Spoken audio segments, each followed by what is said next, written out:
Hello, everyone, dear colleagues. Welcome to our sixth Global Healthcare Travel Forum and Conference, which is being held in North Cyprus. Today, we have already completed two sessions, Session 1 and Session 2, and right now we are about to begin our Session 3. And we have various researchers in Session 3. Our first researcher who's going to present is Dr. Natasha. Hello, good afternoon, everyone. Thank you for this opportunity. So I'm going to present on the decision support framework for hydronephrosis diagnosis. This is a work done with me, with the help of me and my colleagues.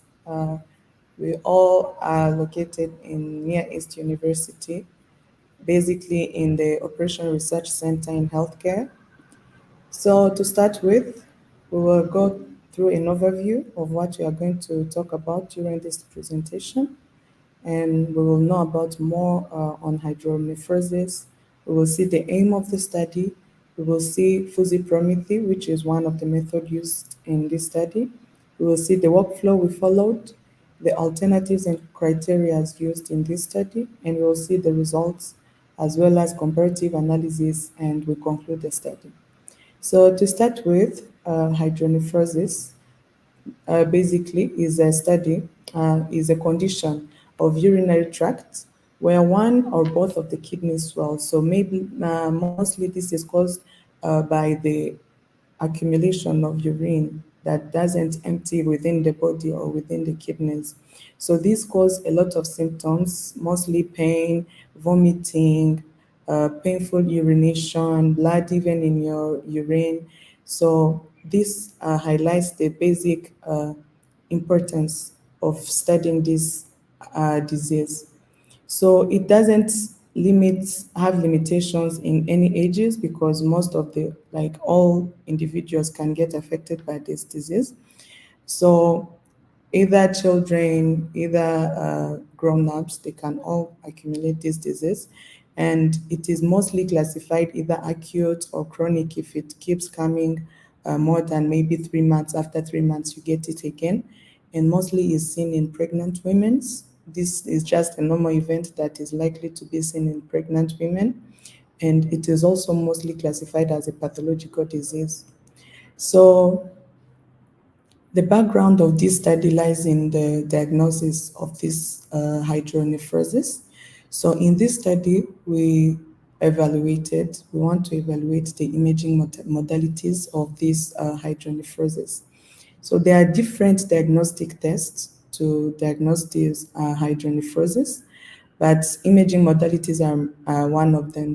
So even though they are still applied even nowadays, but they have shown different drawbacks or what we can call pitfalls or disadvantages that can even put risk on patients. So it needs a clear understanding and clear evaluation to ensure that the patients remain healthy and they still get the diagnosis and treatment they came to get in the hospital. So most of the times, healthcare practitioners struggles when you come to treating a patient, depending on the disease stage, but also patients always have their preference or a word to say on how they want to be treated. Because if the patient has some financial instabilities, they will surely choose a technique that is maybe cheaper, but still gives them what they are looking for, still heals them, still gives the what's causing the disease, but on a cheaper price. So all these can be considered. That's why the aim of our study is to evaluate and compare most commonly used imaging modalities used in the hydronephrosis diagnosis. So in this study, as early mentioned, we are using fusipromethy to rank all these imaging modalities from the best preferable modality to the least preferable modality. So you may ask yourself, what is fusipromethy? Fusipromethy is a multi-criteria decision-making technique that combines both fusilogic and Promethy techniques. Now, Promethy technique comes with the ranking of preference, if one modality is preferable to the another modality. And fuzzy logic comes in when we are dealing with the vague of uncertainty data. So combining two methods will give us this fuzzy Promethe method. So this approach aids in deciding and selecting a good choice among a group of options, mostly by evaluating different alternatives and considering different criteria. As when you are about to get a certain decision, of course, you have different things to consider. So this approach had been applied in many fields and has shown high effectiveness. It has been applied in healthcare facilities, engineering sciences, environmental sciences, even financial trend analysis, normally in businesses, agricultural applications, even for research purposes. So as you can see, it is widely used and have shown success in all the applications it have been used. So the workflow followed in this study, you have to first state the problem. As early mentioned, we want a technique, a treatment modality that can give us a successful outcome, but also on a cheaper price that anybody can even afford, or even it can even be found in maybe be available even in low income countries, not only in developed countries. So we are considering all of them now. This is our main focus. Now, considering the options, we have chose the different imaging modalities used in the diagnosis of hydronephrosis. Those are even the parameters and the criteria, you have to define them as well. So for the first step, you have to select the suitable preference function for each criterion, and you have to give each criteria different weights depending on how important the criteria are. So from there, you will define the outranking relation for each alternative, and the outranking flows either positive or negative. That's more of like the advantage and disadvantage of the alternative, and establish the pre-order to the alternatives, and then come to the net outranking flow of each option. So the chosen alternatives are KUB X-ray, fluoroscopy, CT, MRI, ultrasound, PET, and SPE-CT as well. And the criteria chosen are type of radiation used, the real-time imaging, the cost of machine and exams, the time of the exam, how long does the exam take, if the exam require contrast media, as well as the availability and portability of the imaging modality, considering as well as anatomy demonstration, the dose of the radiation in the treatment, in the diagnostic modality, as well as the patient comfortability, because mostly we are looking at what can benefit the patient, but as well as giving a quality healthcare. So, as we have seen for the workflow, we have now to give weights the criterias. The criterias used in this study are as I already mentioned, radiation, anatomy, the dosage, real time, the cost, everything. And now we give them weights. Either we prefer it on a high extent or even on a moderate level. So now from this, that's now where the program will give us results. From the results, we got that ultrasound modality came as the best preferable technique with a net flow of 0.08 or 8. And the least preferable was PET for the diagnosis. So what the program will give you, it will rank these different alternatives depending on the criteria that you gave the program. So after getting the results, we were able to do a comparative analysis with other multi-criteria decision-making models, which are mainly Vicar and Topsys. So these are other two different types of MCDM models, and we have compared with the results of our fuzzy Promethe model, just to check the robustness of our study. So if you can observe very well, you will see that our three top best preferable modalities have came frequently in all the modalities.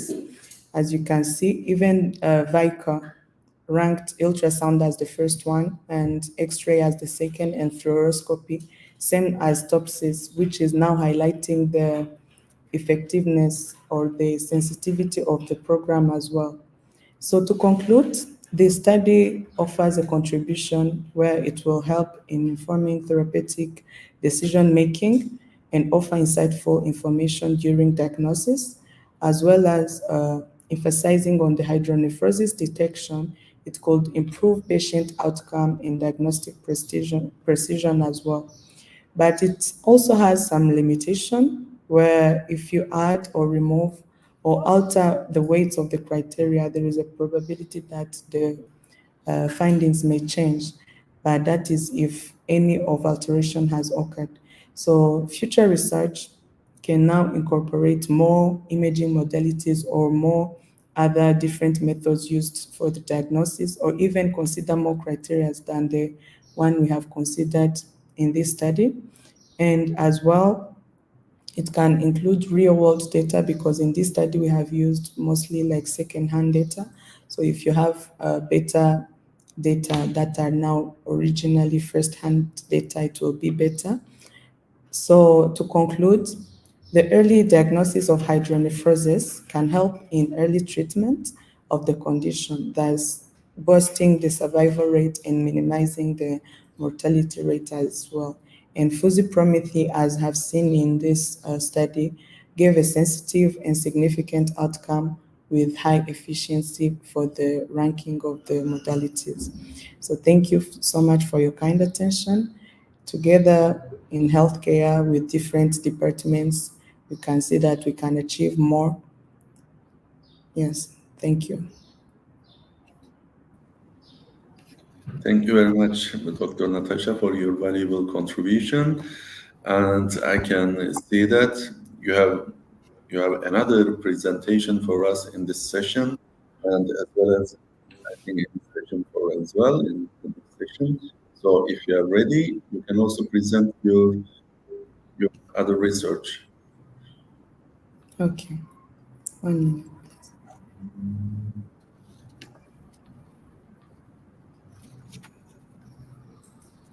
Are the slides visible? If you can see them. Yeah, it looks great. Okay. So in this study, we are going to talk about the comparison of pharmacological treatment techniques for osteoarthritis. This is more of a clinical decision-making computational approach. So we are going to talk about the definition of osteoarthritis, the objective of the study. We will see the methodology used in the study, and we will see also the results and conclusion of the study. That's about the today's discussion. So to start with, osteoarthritis is a degenerative joint illness caused mostly by the breakdown of cartilage between joint bones. It can be either from the hand, from the knees, from the toes, all the where there are joint bones, there is a probability of having this kind of condition, and it mostly cause pain and functional limitation, of course, because it now limits people's movement or even daily work, thus decreasing the overall life quality. So it has serious effects, as mentioned, including the pain, decreased function, inability to do daily tasks. So it is mostly classified as a chronic condition, and over time it may cause problems and even complications, depending mostly on the individuals, of course. So most of the symptoms are clicking or cracking sounds, mid swelling, the stiffness, the bone spurs, the asymmetry, or even the reduced flexibility. So different treatments are used to treat osteoarthritis, and here we have mostly considered the pharmacological treatments. So we have chosen 8 different treatment techniques, which include aspirin, ibuprofen, tramadol, acetaminophen, naproxen, meloxicam, diclofenac, and even Celebrex. So most of them are either painkillers or even aid in stopping the swelling of the joint and everything. So the study now aims to evaluate and compare the most prescribed drugs used in treating osteoarthritis, and various criteria have been selected on which the chosen alternatives are to be weighed using fusipromethin. So multi-criteria decision analysis, which is mostly in short MCDA, is a decision-making process that considers numerous conflicting parameters. As you can see in this diagram, you have to have a name of your study or your research, and then you are considering different numbers or a number of alternatives. It can be either 5, it can be 10 or even 20 or even above. And from those alternatives, you are going to choose them depending on different number of criteria, which one is the best preferable alternative that can give you the right decision. So MCDA has been applied in different daily applications: economics, engineering, health, business, and environmental studies. And mostly, particularly in this study, we have used fusipromethy, which is a combination of promethy and physiologic methods. So we have considered different criteria, some of which are side effects, flexibility, advantages, disadvantages of the pharmacological treatment, their cost, their availability, even the dosage, as well as the practicability and comfortability of the treatment. So while applying the fusipromethy algorithm, it gave us a ranking from the first to the eighth best preferable alternative. And the best preferable pharmacological treatment was aspirin, which had a net flow of 0.0941, which is a better one, and having high positive and tracking flow with a lower negative tracking flow.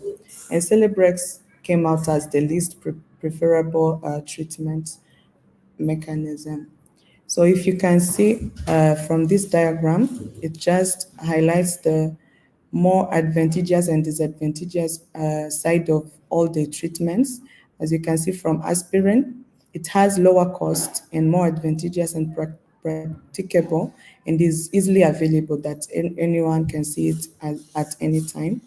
But now when you come, for instance, to the tramadol, yes, it has low cost and the dosage is also good, even the flexibility, but now it is more disadvantageous and not comfortable to many patients, and is less advantageous, which landed it to be the fourth ranked, rather than being the best preferable treatment. Now, when you came to Celebrex, you will see that yes, it is advantageous and the dosage is manageable, but now it is not comfortable to most of the patients that takes it, and it has more contraindications, which renders it to be not more flexible, and it has many side effects, and it is even less available. You cannot find it in all places, and the cost is a bit high, which rendered it to be the least preferable alternative. So this approach may offer novel perspectives on analyzing treatment alternatives while considering multiple criteria data. So as we have seen in this study, fuzzy logic can be used in healthcare decision making, and we have already seen its advantages in this study. So the decision analysis, as we have shown, it can be used in guiding therapeutic planning as a major value of this study. So it will help patients, physicians, policymakers in selecting appropriate treatments. So as a result, determining the best preferable drug for osteoarthritis can have a big influence on patient outcome and medical facilities as well. So some of the limitation includes the validity of the results, where you might need less biased data, or at least first-hand data to be used in your study. And if different weights, criteria, and alternatives are used, they may produce different results as well. So for future research, more research can be done to validate and build upon the findings of this study to considering different criteria or even alternatives, and more on a sensitivity study can be also done to determine how changing weights might affect the final ranking, and also needs to gather unbiased data from a variety of sources, including clinical trials, real-world medical information, to increase the study's reliability. So to conclude, the efficacy of the medications or drugs selected in this study were ranged from high to low, as well as other appointed selected criteria. So they were used to determine the best option. And the best preferable treatment was aspirin, which is highly effective with minimum side effects and more practical on a daily basis, which rendered it to be highly successful treatment and best preferable alternative to be chosen in this study. So the applied MCD algorithm showed effectiveness in ranking the targeted alternatives. So thank you for your kind attention. If there is no question, thank you all for hearing me. Thank you very much, Dr. Natasha, for your two different presentations. So thank you for attending. I think we will be seeing you again in the session 4 as well. So thank you very much. Our next presenter will be Dr. Nezihal Gökbulut. Hello everyone. Let me share my screen.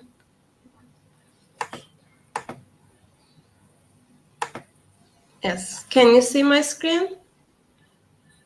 No. Not right now. If you are presenting from a PowerPoint slide, basically you can click to present button and then share screen button and Yes. use, yeah. Is it okay yes, now? right now, yes, it's very clear. Okay, thank you. First of all, let me introduce myself. My name is Nezihal Gökbulut. I am from the Department of Mathematics of Nearest University and Mathematics Research Center. And today I will present our study, which is about the determination of epidemiologic character of Cyprus for health tourism in Cyprus.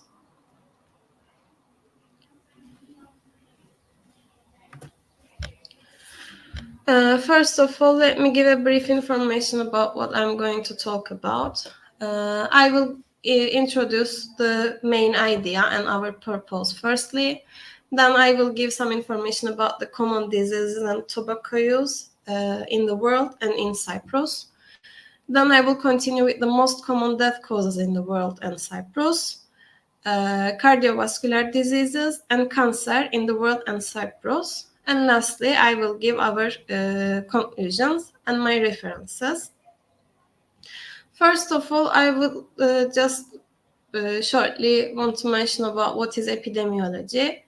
As we know, it is a really popular field nowadays, which investigates the prevalence, the distribution, and occurrence reasons of diseases in a specific society or a population. And the main purpose here is to reduce the occurrence of diseases and, of course, the occurrence of deaths because of these diseases, and to improve the present health systems by collecting the data and analyzing them by using other studies. Our main purpose here is to determine the epidemiologic character of Cyprus and to emphasize the current situation. So in this manner, we collected data from the Ministry of Health of Cyprus, the World Health Organization, Worldometer, EU Cancer Transfer Information System, and our World in Data.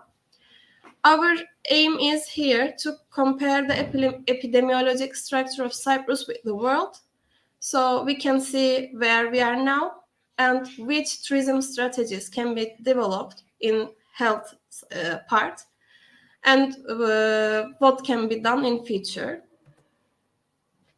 So when we check the literature, we can see that the most common diseases in the world is given in this order: cardiovascular diseases, neoplasms and cancers, neonatal disorders, musculoskeletal disorders, respiratory infections, mental and substance use disorders.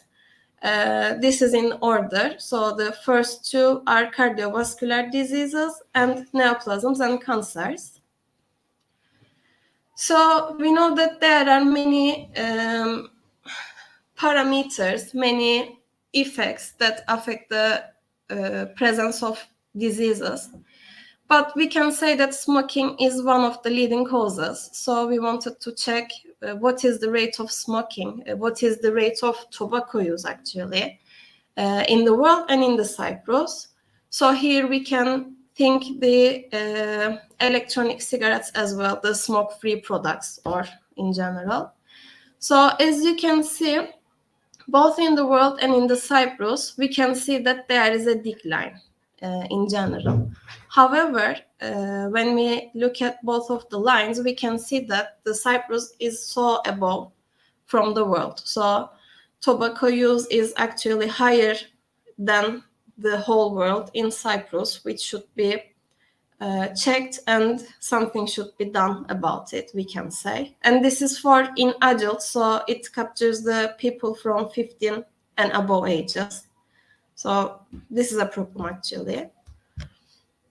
Then we check the most common death causes in Cyprus. This table consists of approximately 95% of the death causes in Cyprus. Again, we said that the leading common diseases are cardiovascular diseases, neoplasms, and cancers in the whole world. And in Cyprus, this too has the most leading death causes. You can see the change from 2016 to 2022. Infectious and parasitic diseases is in this form, in this table, because of COVID-19. If you check the numbers that are before 2020, they are not much, but because of COVID-19, they are in this list. And this is the distribution of common death causes in 2022 only in Cyprus. So we can see that cardiovascular diseases is almost 25% of all deaths. Neoplasms and cancer is above 20%, and infectious diseases follow this one. Again, we can see the effect of COVID-19 here in deaths, which has a high percentage in 2022. And this is the situation in world in the same year, 2022. Again, cardiovascular disease is the leading cause of death with more than 30%. And cancer is the second leading cause of death with above 15%. However, why this is red and this was red? When you check both of them, the cancer rate, death rate in Cyprus is above 20%, while in world it is below 20%. So this one shows us that the death rate in Cyprus is higher than in the whole world. So cancer is actually a huge problem in Cyprus, which should be studied separately. And you can check the rest from the table here. Since we don't have much time here, I just wanted to show you the situation of cardiovascular diseases and cancer in this slide. When we look at cardiovascular diseases, the prevalence rate of these diseases in world and Cyprus is given in the left-hand side, left graph. In both world and Cyprus, we have an increase in the prevalence of these diseases. However, after COVID-19, we can see that the increase is more, especially in Cyprus. And we have another study that we published this year, which deals with the effect of COVID-19 on cancer, heart diseases, and diabetes, which has the similar result. we are claiming that, and we proved with our paper that after COVID-19, since we neglect some of other diseases, we will have more health problems for these diseases in future, and cardiovascular diseases is one of them. So something should be done efficiently and as soon as possible, actually, to enable more deaths and more cases in these types of diseases. And this one shows the death rate from CVDs. Again, we gave it for the world and Cyprus. Yes, Cyprus is below the world as a rate, but if you check the trend, after 2019, the Cyprus has an increase, and this increase is as a rate. It is more than the whole world, especially in 2021 and in 2022. So more people are dying in Cyprus than, as a rate, of course, in the whole world. So this should be studied, especially for the Cyprus again. And also, according to WHO, it is stated that each year 17.9 million, almost 18 million people pass away because of these diseases. And again, for Cyprus, it is a huge problem which should be taken into account. And this is the investigation of the distribution of death rates from CVDs according to age group and gender. In the left side, we can see the distribution of CVDs, death rates from CVDs by age group. When you check it, especially in 2018 and in 2019, also 2020, we can say, the age group 30 to 34 and the age group 29 and below has a huge percentage of death rate because of CVD. So younger people are losing their lives because of these diseases in Cyprus. So we should increase their awareness. We should increase our implications. We should do something for preventing this in future. And in the right side, we can see the distribution of these death rates by gender. Almost in every year, the death rate from CVDs for the males are higher than females, which should be studied as well. So gender is an effective parameter in CVDs, and males are more, they have the, I couldn't find the word, they should go more regular checks, they should do more implementations, health implementations for preventing death rates for the males. And then I will give you more statistics about cancer cases in Cyprus and in the world again. In the left side, we can see the number of total cancer cases from 2015 to 2022, and for the world as well. When you look at both of them, you can see that there is an increase. However, unfortunately, in Cyprus, we have a more strict and linear increase. So this is a really huge problem. And also, in a few months ago, the Ministry of Health announced that there is a problem in Cyprus. We have too many cancer cases, and in each year, approximately 3,700 new diagnoses is found for the cancer disease. So something should be done for cancer cases in Cyprus. This is the distribution of cancer cases in 2022. We can see that the new cases are higher in men than women, but not much difference. When we look at the gender separately, woman has a cancer as a breast cancer mostly, then thyroid follows it, while in men, the prostate cancer has the most frequent, and trachea, bronchus, and lung follows it. And this is the distribution of cancer types according to age groups. When we look at the young age group 0 to 44, the left-hand side above, thyroid cancer has the most frequency. Between 45 to 64, breast cancer has the most frequency. And for the age 65 above, prostate cancer has the most frequency. So what we can say from here, when we look at the age, women should do their regular checks as mammography, MRI, ultrasound regularly, and also men should follow their blood results, blood tests for enabling prostate cancer, preventing prostate cancer. Sorry for the word. And this is the cancer death rate in Cyprus.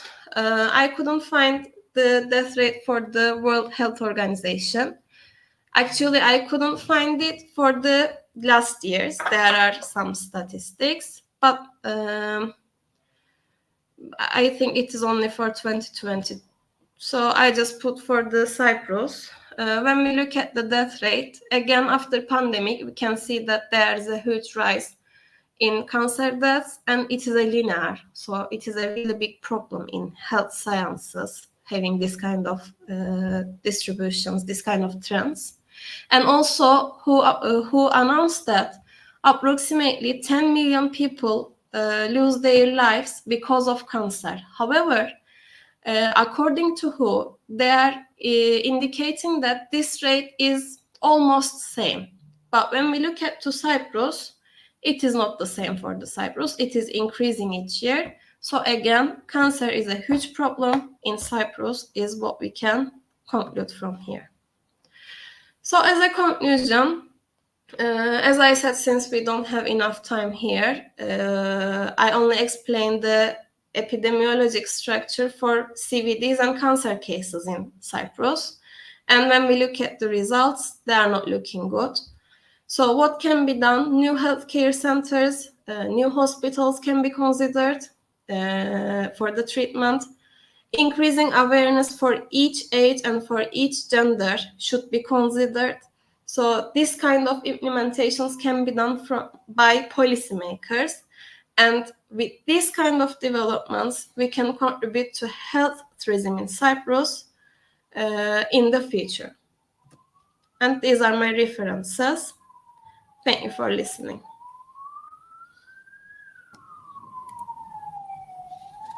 Thank you very much for your contribution, Dr. Nezihal. Thank you very much for this awareness, especially about Cyprus. Thank you. So thank you again. Our next presentation will be from a keynote speaker who cannot attend right now because he was very busy with in-person situations yesterday.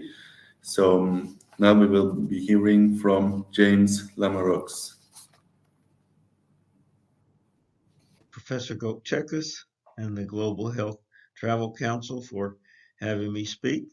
And I'm sorry, I'm missing seeing many of you that are my friends and colleagues. And so I'll say hello to y'all and wish everyone the best. So it's appropriate that I'm here today speaking to the Global Health Travel Council because I've experienced firsthand some of the aspects of what it's like to travel and deal with health, and the fact that I had a stroke in Germany the end of October and stayed in a German military hospital there for a month and a half in the special stroke unit, and then finally came back to my home in Tuscaloosa, Alabama, via MedJet, and they actually picked me up at the hospital, took me to the airport in Bonn, Germany. I was in Koblenz, Germany, and so then flew to Shannon, Ireland, Newfoundland, and then to Birmingham, Alabama, where we took a ambulance like this in the picture to my hometown of Tuscaloosa, Alabama, to the hospital here. So it was very, as I said, it's very appropriate that Professor Gokchekis asked me to speak today. So I hope that sometime in the future I'll get to meet more of you, and I look forward to that. I'm going to be talking about particularly groundwater and health and sustainability. And to do that, let's get a little opening here to give us an idea of what we're looking at, and the fact that hydrogeology plays a major role in all aspects of environmental planning, execution, and implementation. Without a safe, sustainable water supply, life cannot exist, and hopes for prosperity are limited. And to this extent, in the paper today, there was an article about Spain and tourism, and the fact that too many tourists are being allowed to come and use up resources, including water, according to the protesters. And so they're having to deal with that. And that's many of us that are attending the conference are probably having similar problems, either in Cyprus or other, particularly coastal countries where saltwater encroachment is problematic. To that extent, though, much of future world demands will be made of groundwater component, and that's because the saltwater encroachment is coming in from the coast, whereas the groundwater gives direct, good quality water from underground. The United Nations has identified water resources as a top priority, and attention is particularly drawn to freshwater stress, which relates water withdrawal to the percentage of water available. Based on the current rate of usage, though, the United Nations is not optimistic about the global water outlook, and to that extent, they've developed a graph showing freshwater stress through 2025, and it's a very critical situation. To address this issue, though, mankind needs to embrace sustainable water development, which is the development of water in a manner in which an adequate supply of good quality water is sustained, and the watercourse ecosystem is maintained for the uses of future generations. As we all know, water quantity and water quality are inextricably linked.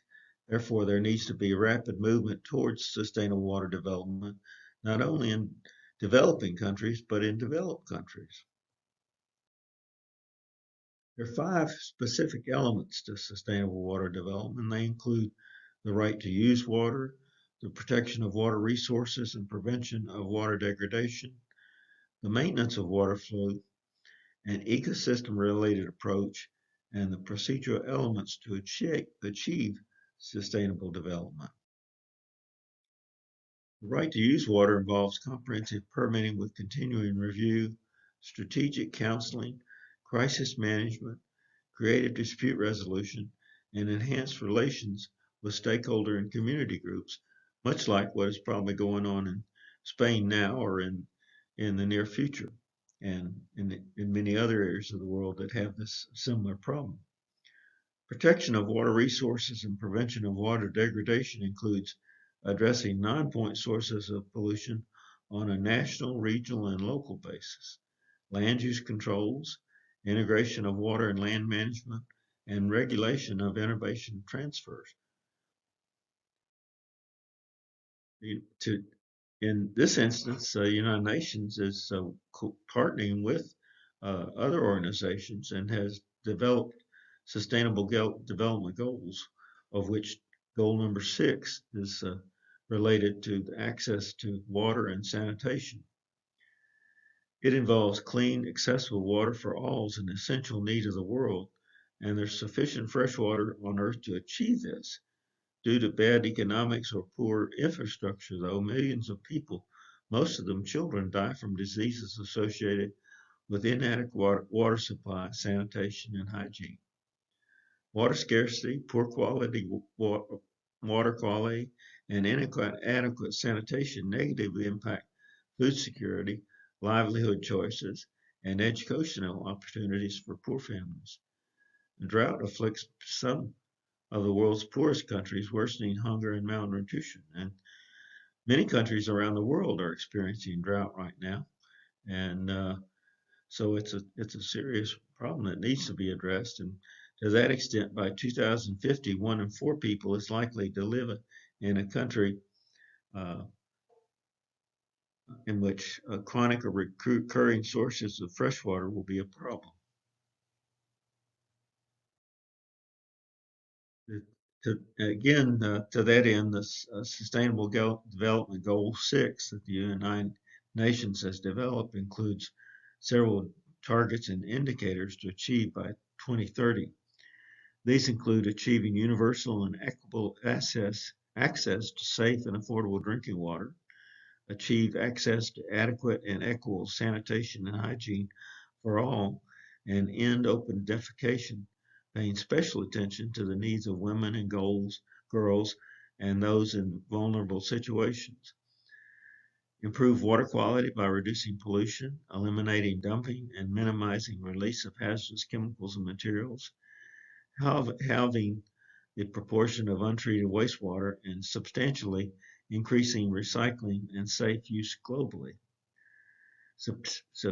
And to substantially increase water use efficiency across all sectors, including sustainable withdrawals and supply of fresh water.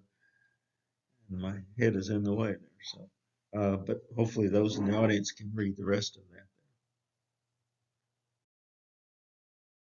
There's targets and indicators to achieve. Oh, that's continued by implement integrated water resource management at all levels, including through transboundary cooperation as appropriate. Protect and restore water-related ecosystems, including mountains, forests, wetlands, rivers, aquifers, and lakes. Expand international cooperation and capacity building support to developing countries in water and sanitation related activities and programs, including water harvesting, desalination, water efficiency, wastewater treatment, recycling, and reuse technologies. Support and strengthen the participation of local communities in improving water and sanitation management. So there are a lot of targets and a lot to be accomplished by 2030. Some of the not only United Nations, but its partners are working to address these goals. And one of those is the International Association of Hydrogeologists. And to the younger people in the audience and other people that may be interested, it's a group of scientists, engineers, water management, and other professionals that do groundwater research, management, and protection. They have 4,000 members worldwide in 40 countries, and they provide worldwide networking and have 8 specialized research commissions. It's particularly important.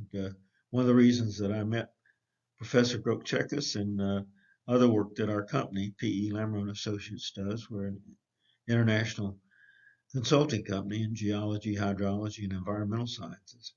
But many of my contacts have been made through the IH, and I would recommend that those in the audience that are interested either contact me or the IH directly and take advantage of that.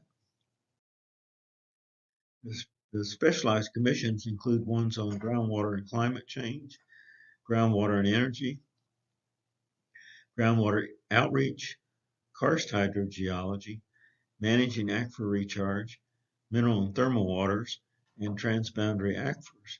And to that extent, karst hydrogeology covers about 30% of the Earth's, or 25% of the Earth's surface. So to that extent, and much of that is in coastal areas. So all of these things are critical in addressing global health and water sustainability. And so these are things to take into consideration. The UN water partners they have global groundwater resources that are under increasing pressure due to human activities and climate change. And this UNESCO IGRAC groundwater overview, I'll show you a picture of it in just a second, showcases the essential issues of groundwater, informs about groundwater related activities, enhances knowledge exchange and collaboration, and raises awareness about our most important hidden resource, that being groundwater. Here's the copy of the groundwater overview, which may be of interest, and if you'd like to get a copy of it. It's available from the United Nations. Some of the things that this document addresses include climate variability. As one of the world's largest distributed store of freshwater, groundwater plays a central part in sustaining ecosystems and enabling human adaptation to climate variability and change. Aquifers have a buffering capacity, and they are materially more resistant to external impact than surface waters. Since variability of surface water availability is increasing due to climate change, strategic importance of aquifers for water and food security is clearly growing. And so these are all things that we need to keep in mind as we listen to other speakers at the conference and see how they apply to what we've been talking about. Natural disasters, conflicts, and human rights are right at the forefront of our world today. Aquifers can substitute effective drinking water supplies in time after catastrophic events such as tsunamis. Relief organizations need to know about availability of groundwater for water supply when settling displaced communities after natural disasters such as earthquakes that have been happening around the world and or conflicts like those in the Middle East. Groundwater is often a possible solution for the people without access to safe drinking water, which is still more than 600 million people. So in the future, we may have wars that are fought over water instead of oil and gas. Other aspects of this topic includes governance, law, and transboundary issues. Groundwater is a common pool resource and is often utilized at an individual level, regardless of overall impact on the aquifer, because neither use nor impact are necessarily immediately visible. This becomes even more complex when aquifers across state or national boundaries, transboundary, aquifers need to be governed through a process of shared responsibility and participation, information availability, and transparency and rule of law. And this includes utilizing geologists and hydrogeologists and geochemists, etc., to address these issues. In regards to the environment, various kinds of ecosystems depend on groundwater. These include aquatic, terrestrial, subterranean, or accordingly, groundwater is an essential part of any ecosystem-based adaptation measure, green infrastructure, or a nature-based solution. In settlements, groundwater is the main source of water supply in many cities around the world, which are increasingly under pressure due to continuous urbanization. Many cities are experiencing subsidence, and buildings are either falling in or dropping in elevation. We also need to look at climate change and inadequate water management. Groundwater depletion and land subsidence are serious problems. The pumping rates in the megacities may be reduced and compensated by urban rainwater harvesting, rural-urban water transfers, aquifer recharge with wastewater, and similar measures. In regards particularly to health, water-related disease remains one of the major health concerns in the world. The improvement, and when you're traveling, you need, of course, take this into consideration. The importance of groundwater quality control in conjunction with improvement in sanitation and personal hygiene is the main strategy to reduce water-related disease.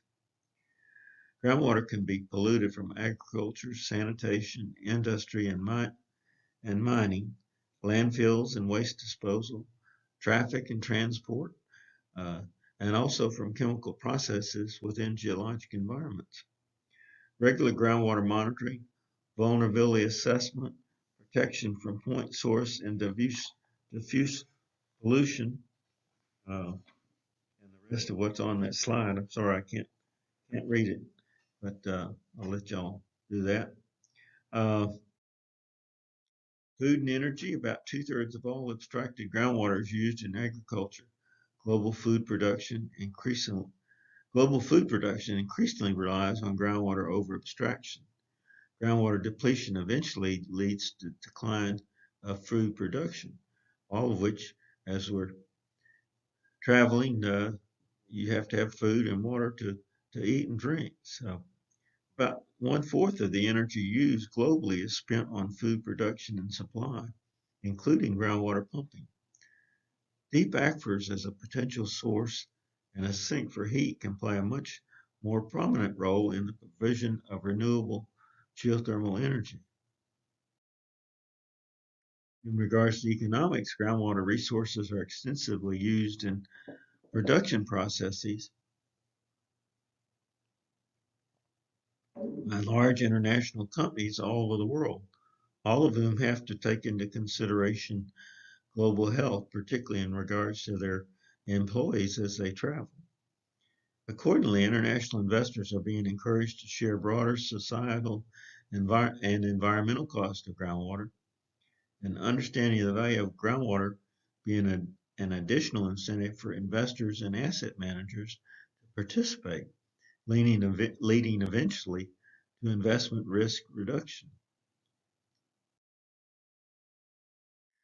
Another aspect that we don't think of all the time is how to sustainably manage forests to combat desertification, land degradation, and biodiversity loss. Forests cover 30% of Earth's surface, and in addition to providing food security and shelter, forests are key to combating climate change, protecting biodiversity, and the homes of the indigenous population. 13 million hectares of forest are being lost every year, while the persistent degradation of drylands has led to the desertification of 3.6 billion hectares. Deforestation and desertification caused by human activities and climate change pose major challenges in regards to sustainable development and affected the lives and livelihood of millions of people in the fight against poverty. Efforts are being made to manage forest and combat desertification. That's a little hard to say after talking for close to 20 minutes. Some of the research trends that these problems bring to fore are remote sensing being increasingly used for aquifer management, satellite data interpretation for drought and long-term weather forecasting. We just recently established the National Water Center in Tuscaloosa, Alabama, where the University of Alabama is, and they're looking at data from all over to try to make more sense out of it. And to that extent, they're bringing more real-time reporting data online via the web. Cross-disciplinary training is very important, as you can't just look at one science. You've got to look at numerous sciences and how they affect the environment. Regional, national, and international emphasis on improving water use agreements and best practices. More collaborative studies among consortium universities or corporations, or for that matter, international organizations. Water as an economic commodity or as a natural resource.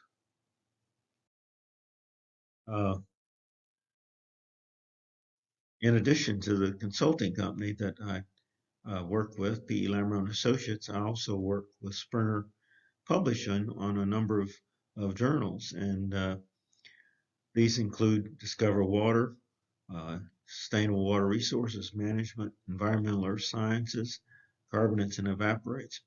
And to that extent, many of these, this is one way particularly for you to get your research out to the scientific community. And to that extent, Springer has recently advanced its open access, and to that extent, Turkey is one of the countries in which they've helped open this up even further, and the information is there on this slide. In addition to that, there are a number of book series that I edit, and they include Environmental Earth Sciences, Professional Practices in Earth Science, Cave and Karst Systems of the World. As I said, much of the world is karst landscape, and it's about 25% of the world. That's where many of the major water systems are located. So it's important to know more about these. Other books include Advances in Karst Science, Pioneers in Science. Professor Gokchekis might qualify as one of those people to be written up in that book.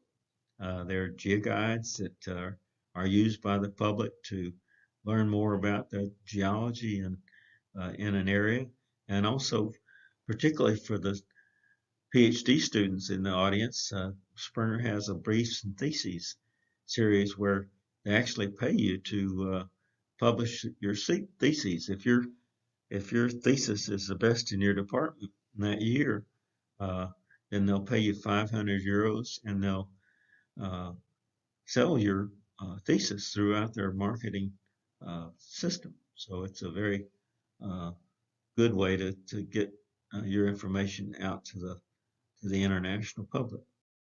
Much, and best wishes to my friends and colleagues in the audience. If you have questions, I'd be happy to take your emails, and my contact information is jlamoureux@pila.com. So please let me know your thoughts, and I'll look forward to discussing these important topics with you further. Thank you.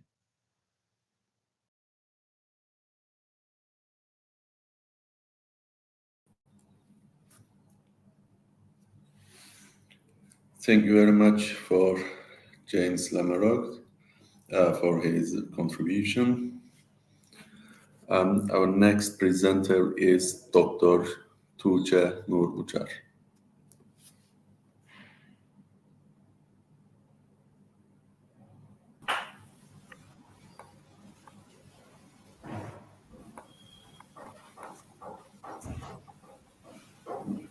Tuğçe Hocam, we can see you.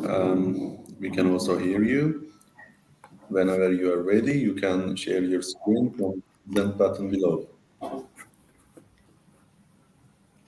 I can hear you.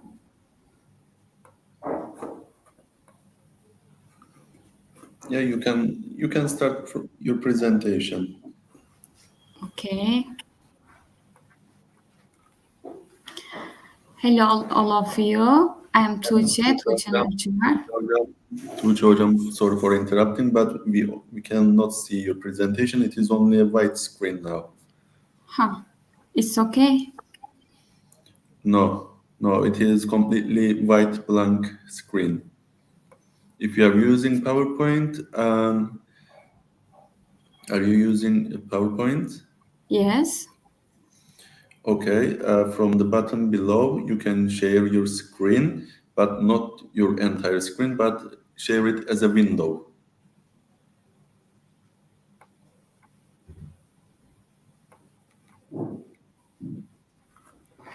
I applied the PowerPoint. Yeah, from the button below, click the share screen button, and then from the window option, you can select the PowerPoint window. Now it's okay. Yeah, now it is perfectly clear. Okay. I'm Tuğçe Nur Uçar, PhD Research Assistant. I talk about wellness tourism. My topic is consequences of hotels' wellness facilities on customers' attachment and patronage intentions. Wellness tourism is defined as physical activities in which individuals or group participate in private resort and place in order to protect physical and mental health. Wellness sector targets individuals of all age who are the good health and focus on awareness, illness, and health maintenance. Significance of the study, it is critical for the health tourism industry to shed light on how hotels' health-related service may affect customers' behavior and intention. Specifically, the review of the literature indicate that there is the evidence of information on the connection between hotels, wellnesses, and tourist loyalty and patronage intentions. This study seeks to close this gap by examining how hotel health affect guests' desire to interact with the patronage in the establishments. The researchers finding advanced the wellness sector. This study discussed recommends and implication for the wellness tourism. The wellness hotel offers the full range service suited to guests, physical, mental, and environmental wellness, and caters to visitors whose primary purpose of maintains or promote their healthy lifestyle. Three facilities of customers' health needs the desires of met environmental wellness, mental wellness, and physical wellness. The later developed health level health model, the researchers proposed a four-dimensional model described the components the health tourism, body, mind, spirit, and environment. In the research conducted by Chi-Chan Young on the conceptualizing of the wellness hotel, it consisted of three dimensions: environmental wellness, physical wellness, and mental wellness. In their study found positive relations between tourist expectation and perception of the wellness tourism. And it was explained that they affect the behavioral intention on tourists. Perceived hotel wellness. The wellness hotel caters to guests whose primary purpose is to maintain or promote their health and healthy lifestyle, and offers the comprehensive package of the service to suit their physical, mental, and environmental well-being. Customers' wellness needs, the wishes are met the three levels: physical, mind, and environmental. This indicates the perceived level of wellness. Individuals' physical, mental, spiritual, and social wellness can be evaluated with the perceived wellness survey. Hotel achievement. Place attachment, as you know, is the term used to describe the person's emotional attachment to the particular place. Hotel attachment is explained to describe an emotional attachment of the person to a hotel in hospitality industry. In addition to influence travelers, hotel attachment plays a very important role in predicting travelers' preference, the behavioral intention. When tourists show attachment to a hotel, some behavioral intentions are related.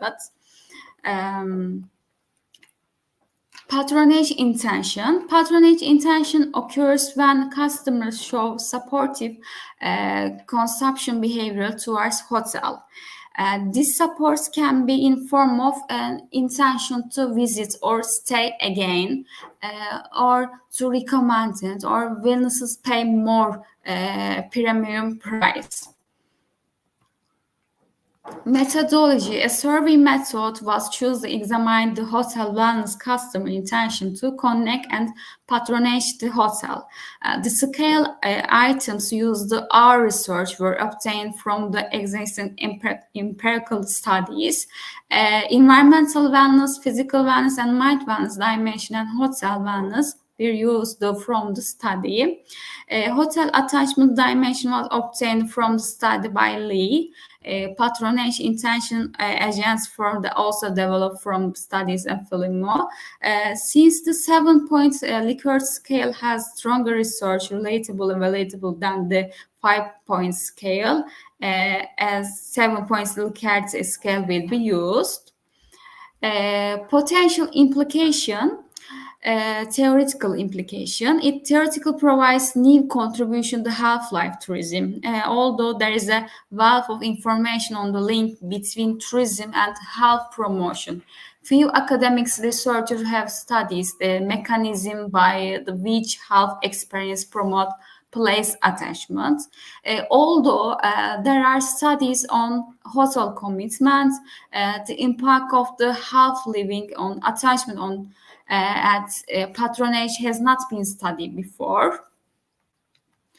In addition, its theoretical contributions, these studies has a number of practical implications for healthcare professionals, regional destination managers, and government policymakers. First of all, it encourages the wellness hotel dimension to be considered by industry practitioners. It contributes to how industry practitioners can incorporate wellness and health into the destination. In addition, as a marketing tool, it's thought that health practices such as physical exercise, healthy nutrition, personal care, and wellness will contribute to hotel management. Thank you. Thank you very much to Hocam for your contribution, for your lovely presentation. Thank you again. Thank you so much. So that was the end of this session 3. Now we will continue with session 4.